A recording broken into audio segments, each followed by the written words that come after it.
facilities. So what this learned friend of mine meant was decentralize. While we can't completely contain urbanization, we can hope for suburbanization in a structured, planned way. Create more counter magnets, create more integrated townships, ensure that people actually move further away, create more economic clusters around the city of Hyderabad, as was pointed out by Mr. Goenka. While Mahatma Gandhi was right when he said, India lives in its villages, the fact today, after 75 years of independence, is India is run by its cities. Today, our cities have become the epicenters of economic activity. Today, for instance, if you take the example of Hyderabad, nearly 50% of state GSDP comes from our capital city. Nearly 50% of Telangana's GSDP is contributed by Hyderabad.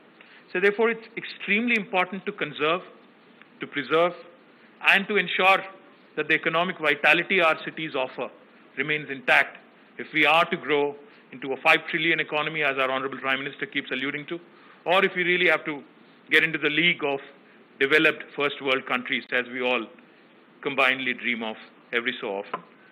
Now, how do we achieve that? How do we go about doing it? Recently, there was floods in Hyderabad. We all know that. Cloudbursts, climate changes, unseasonal rains are not only affecting urban denizens, they're also affecting our farmers. They're also affecting people across the world. Now, one of the nicest things and one of the most interesting things I've heard today from the previous speakers was sustainable mobility. We talk about sustainable energy all the time. But today I heard Pawan Goenka mention about sustainable mobility. He also talked about shared mobility. Now, these are the things I think our cities today need if we really have to ensure that we preserve their fabric, we preserve their growth momentum, and we grow into a league of first world country in years to come, years that lie ahead of us. Now, having said that, I believe what has been accomplished is very little, but what lies ahead, the road that lies ahead in terms of ensuring that we get there with respect to sustainable energy and also sustainable mobility is going to be an arduous, is going to be a difficult journey, but I think with all stakeholders participating, governments in cities, governments in state, government in Delhi, and also, when I say Delhi, I don't mean Kejriwal, I mean Government of India, and also all stakeholders, the private sector, the startups, the large OEMs, the aggregators, all of us working together, I think will be, therein lies the real success of this policy launch today. Of course, as was pointed out by my friends earlier, Telangana, in fact, has come out with an extremely comprehensive policy. It does not talk about electric vehicles in itself. We also have ensured that the energy storage policy is dovetailed with our electric vehicle policy, because these are two extremely, tight-knit ideas which need to work together cohesively. Now, I'm also delighted that two very important ministers and their are seated on the dais. For this electric vehicle policy to be successful, I think these three ministries need to work together very, very closely. One is, of course, to promote investments, to promote innovation, industry and IT ministry, which is represented by myself and Jayesh Ranjan. We need to be working closely with our colleagues to ensure that electric vehicles are adopted and people actually lap them up. We need to work closely with Honorable Minister for Transport and his secretary, and to ensure that whatever we do remains in consonance with environment. We need the support of Honorable Minister for Environment, Science and Technology. So the fact that Telangana government has not only thought this through in terms of policy, but also in terms of ensuring that the policy is enforced effectively, implemented effectively, we brought out all stakeholders, and this multi-stakeholder engagement, I believe, will lead to a very successful implementation of this policy that our state has come out with. As I pointed out, Hyderabad is today our capital city, and it is the epicenter of our economic activity. This city today, in fact, I urge not only Mr. Pawan Goenka and to every electric vehicle manufacturer in the city, our dream today, in fact, as we launch this policy, is to make great strides of progress in electric vehicle adoption and also make our city and our state the epicenter of electric vehicle manufacturing and adoption. Now, I offer the city of Hyderabad as a test case for all electric vehicle manufacturers to come and work with us. Come and work with our Hyderabad Metro Rail. Come and work with our MMTS. Come and work with our RTC and see how together we can explore better public transportation solutions, better shared mobility solutions with our aggregators, Uber, Ola, and many others out there. We could work together jointly to ensure that more and more people are taken away from their private vehicles, which are gas guzzlers today, to these wonderful vehicles which are environmental friendly. The state is already, in fact, one of the leaders in sustainable energy production. We've made, as I pointed out, when we started our journey about 6 years ago, we only had 45 megawatts of solar energy being produced from our state. But today, I'm delighted to share with you that we are number 2 in the country with more than 4,100 megawatts of solar energy production in a very, very short span of time. That goes to show you the commitment of our Honorable Chief Minister, Shri K. Chandrasekhar Rao Garu, to renewable energy, to sustainable energy solutions. And we are looking to also, of course, ramp up all possible energy solutions, especially on the sustainable front. Now, when it comes to manufacturing, in fact, I'm delighted today that we've signed about 5 MOUs, not only with manufacturers, but also some regulatory authorities. Our manufacturing sector today, in fact, in Telangana, is, in spite of the fact that we have, someone like Mahindra manufacturing nearly 150,000 tractors, a large OEM from their Zahirabad plant. And I'm delighted, Pawanji, thank you very much if you're listening in, on making the announcement that you're going to bring in the electric tractor with all Japanese technology, and it would be manufactured out of Zahirabad. It's a matter of pride that, the largest, tractor manufacturing facility in Asia today, which is based in Zahirabad, will also start manufacturing electric tractors. I'm sure the farmers in our country would look forward and will surely lap up the advancements that you guys are making in electric tractors as well. Our policy is comprehensive, and therefore today I'm delighted we have Olectra, Mitra, Gayam, and other ETUs and others who have signed ETRIO, have signed MOUs with us. Our policy does not limit itself, though, to electric vehicle manufacturers only. Our incentives, our policy incentives, will also be extended to charging stations and also battery manufacturers. And I'm delighted that we are receiving several players and several proposals with intent to set up charging stations and also storage solutions. Now, I also wanted to quickly point out 2 things. Like I said, a cohesive approach between departments, between the various facets of my ministry, that is the industry and commerce, also need to be in place if we have to make a EV policy a truly successful policy. So therefore, let me share with you that in our state today, we have the largest electronics manufacturing cluster. If you look at them in a combined way, we have more than 1,000 acres of land available at our disposal. One is E-City in Raviriyal and another one in Maheshwaram. Between the 2 of them, we have 1,000 acres of land at our disposal for electronics manufacturers. Likewise, we also have a huge NIMZ, the National Investment Manufacturing Zone, based out of Zahirabad, where I already mentioned that Mahindra's, one of the largest OEMs of our country, has a significant plant. We would like to promote it as an automobile cluster and ensure that more than 1,000 acres again are allotted for any automaker who would want to come into our state and work with us so as to ensure a complete comprehensive ecosystem of OEM, supply chain can coexist together in one single location. And also, I'm happy to announce 2 clusters, 2 industrial clusters. One in the Chandanvalli Sitarampur cluster in Shabad in Rangareddy district, which is already attracting significant investment and which is where I think both Olectra and Mitra are setting up their plants, will shape up into an EV cluster.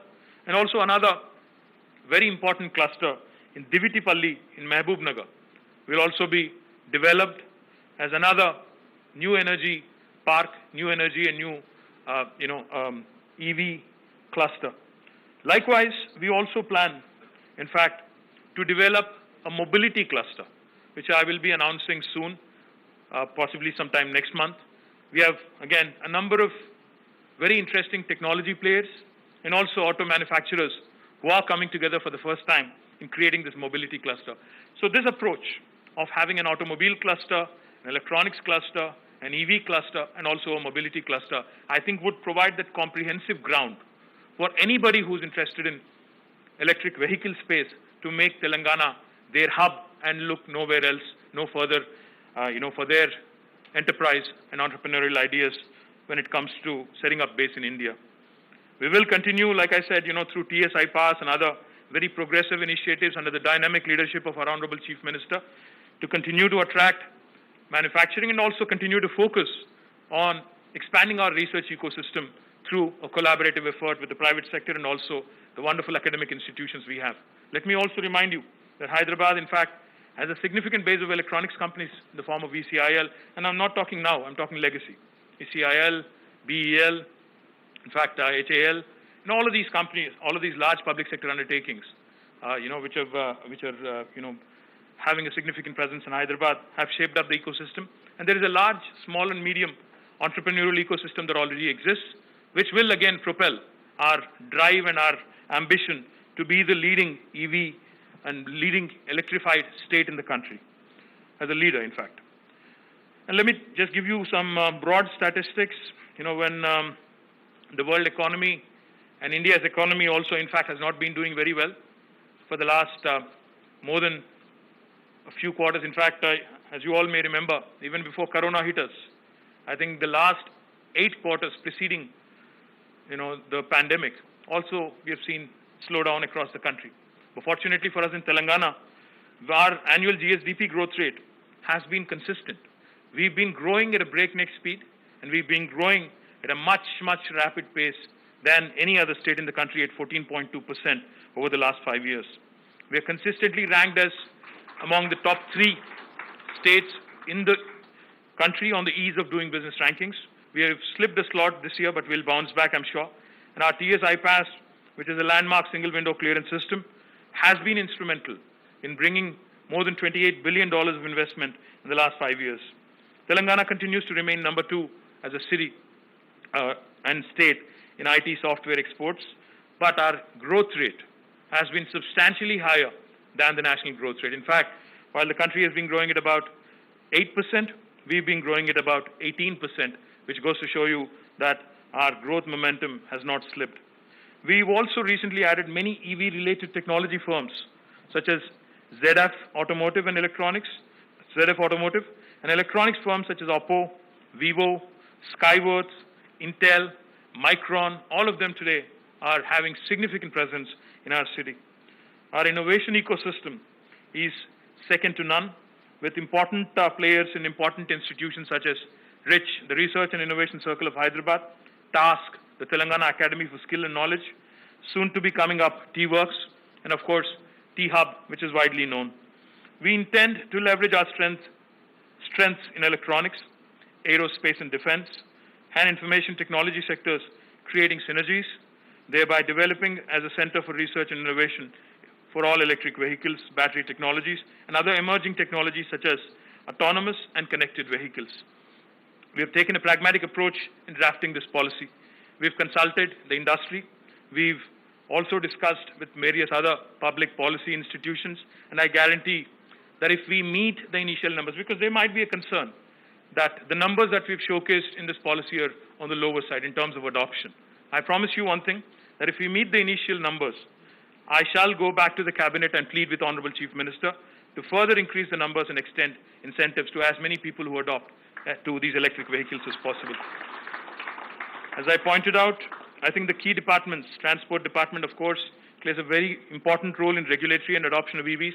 I request the Honorable Transport Minister and Transport Secretary to work with us closely, and let's work together in ensuring that this becomes a success. Energy Department also needs to take measures to make charging easily available. I'm glad that they are represented here by Mr. Janaya, who will ensure, but TS Redco will also set up a lot of charging stations. MA and UD, of course, which is also under my supervision, will ensure all regulatory approvals and setting up of necessary infrastructure with respect to our charging stations that we will be setting up in metro stations and elsewhere will also be, and parking lots also will be, factored and will be given whatever incentives are required to make it sustainable. We're also, as I pointed out, planning to establish public charging stations at airports, railway stations, metro stations, parking lots, bus depots, markets, fuel stations, malls, etc. And I request all charging station players to come forward and work with us. And we can work with, we're not exclusive to anyone. We will be open. We will work with, all the leading players in the industry in a very transparent fashion. And we look forward to working closely with you. We're already establishing 178 charging stations in Telangana. And the state already, as was pointed out by Honorable Transport Minister, has a fleet of buses plying through TSRTC. We're currently engaging with ARAI, with whom we've just signed an MOU, to collectively work towards promoting research and development for manufacturing of electric vehicle and energy storage systems. Because looking forward, as was pointed out by Anna Roy, India needs to find its own solutions. We cannot be aping the West.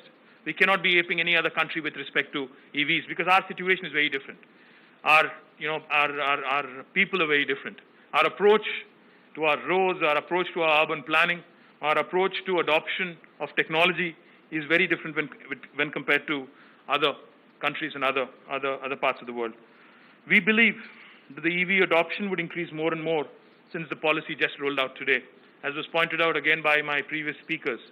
While Government of India may have launched out their idea, their efforts 3 years ago, I think it's very, very important for the states to join this to actually, gain momentum.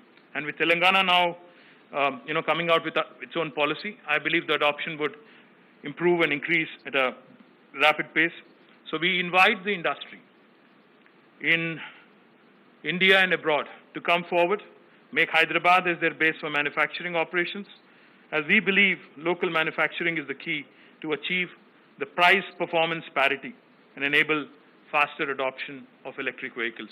Once again, I thank all the stakeholders who have participated in policy making, who have come forward to invest in the state of Telangana, and I look forward to interacting with you more often and more closely to ensure that Telangana truly becomes the hub for electric vehicles in India. Thank you very much.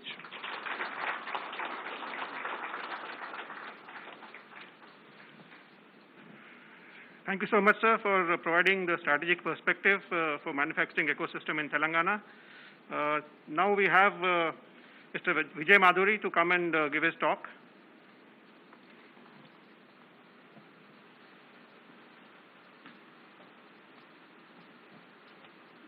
Sir, for changing slides, you need to tell the host to change the next slide. Like if you integrate next slide, Sure. you will change. Sure.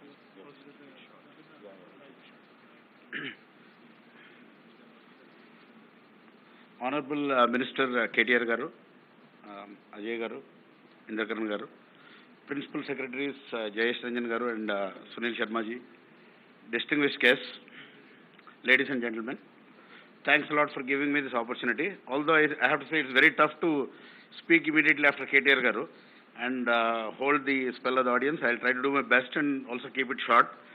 We are actually promoting a company called Watts and Volts, which is an important stakeholder, we believe, in the shared mobility space, because we are going to be doing the first mile and last mile connectivity that enables people to use not only electric vehicles, but also use public transportation, such as metros and buses. So this enables people to avoid getting crammed into shared autos, especially in view of the current pandemic that we are going through. There is a lot of reluctance to use public transportation because of the fear of getting crammed into shared autos for the first mile and last mile. So we are going 100% electric. We are starting with micro-mobility with e-bikes, e-mopeds and e-scooters. And we want to keep it as a simple pay-and-use system that would be available at all the major areas of the city and with a planned expansion for the rest of the country. It is based in Hyderabad, yes. Of course, it's based in Hyderabad. I also want to thank you, sir, and also commend the state of Telangana for always being pioneers in the areas, not in just in IT and pharma, but also now coming up with these policies on electric vehicles. We also plan to expand soon into Mumbai and Goa, sir, and then cover the other major metros in the in the country.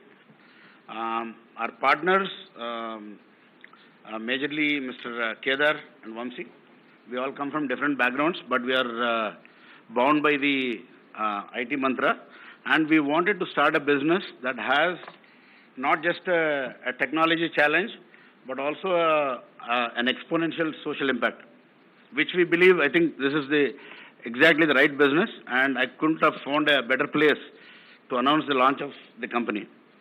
Apart from the three of us, while we were actually looking for other promoters, we are also very lucky to find two celebrity promoters who actually share our vision in terms of what we are trying to do, social impact and the impact with respect to promoting EVs, with respect to promoting public transportation. One of them is right here, Mr. Vijay Devarkonda, the youth icon and pan-India star. The other gentleman who couldn't join us is Mr. Sunil Shetty. He wanted to join remotely, but he's in a hill station where there is a poor Wi-Fi connection. So he excused himself today. So we are very proud that we'll be launching in early 2021 with Hyderabad as our first base, and then expanding further into Mumbai, Goa, and then other cities. I would like to invite Mr. Vijay Devarkonda to say a few words here about the business and the reason why he sees it as important. Thank you, sir. Thank you.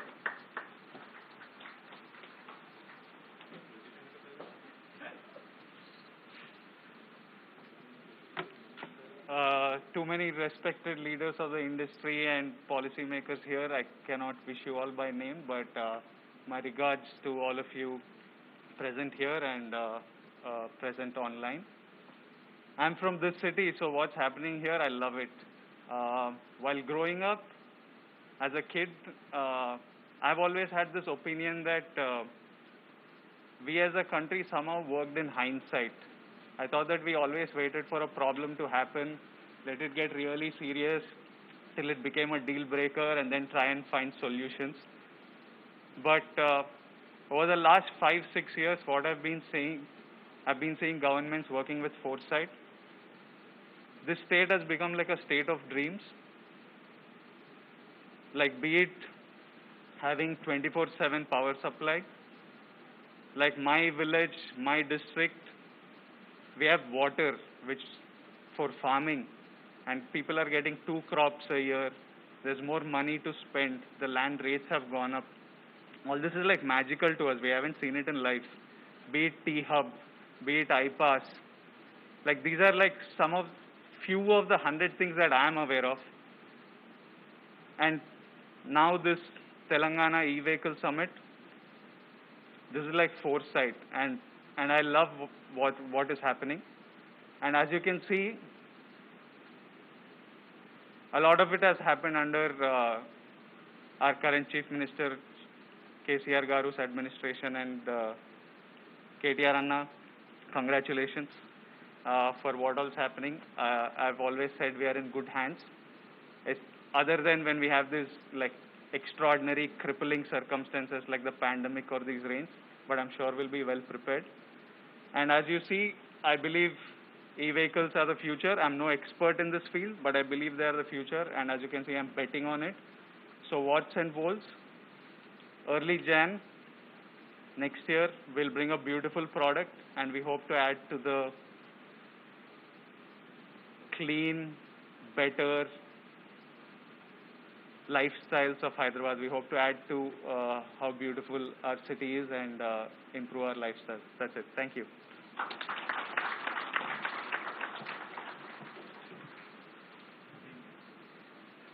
Ladies and gentlemen, with this we come to the close of the session. Thank you for being such a wonderful virtual and in-person audience. I now hand over you to Mr. Jayesh Ranjan for closing remarks.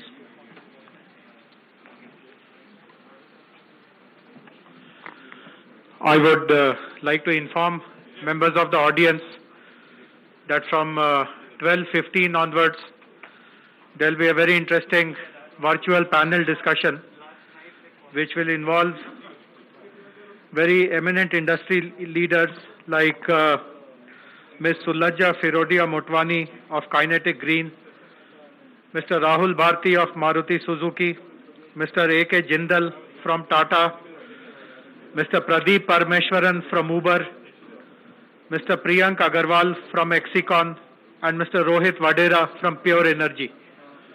I would request audience members, if they want to participate and watch the panel discussion from this hall, it will be available on the big screen. Otherwise, you are welcome to watch it online from anywhere. Thank you very much.